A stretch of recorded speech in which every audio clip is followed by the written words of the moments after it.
Number 88, if x equals 8y, then 24y minus 3x equals, so choices 0, 1, 8, and 24. So try nyo po munang sagutan bago panoodin ang aking solution.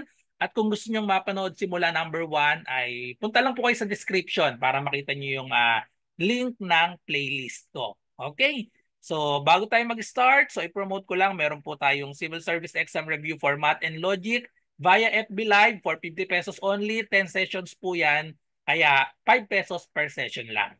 Okay, so ano pang inaantay nyo? I-PM nyo na po ako. Habol na kayo para sa August 2024 ito. So PM nyo ako sa Messenger RG Enseñado. Okay, sasagutan na natin. If x equals 8y, then 24y minus 3x equals. Okay. So napakasimple nito by simple substitution lang ito. Okay, so sulat lang natin para malinaw. So we have x equals 8y. Ang hinahanap natin ay 24y minus 3x. Okay, so yan yung kailangan nating isolve. So substitution lang. Dahil parehas naman silang merong may x dito. Ano? So ang value daw ng x ay equal sa 8y. So therefore, by substitution, yung value ng x dito sa kabilang expression, palitan lang natin ng 8y.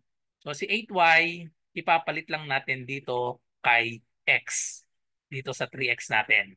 Okay, so palitan lang natin. So simple substitution lang ito. So we have 24y minus 3. Ang value ng x ay 8y. So we have 3 times 8y. So solve lang natin ang expression natin. So we have 24y minus 3 times 8y. So that is 24y. So therefore, the final answer is 24y minus 24y since parehas. So 0. So the correct answer is letter A, 0.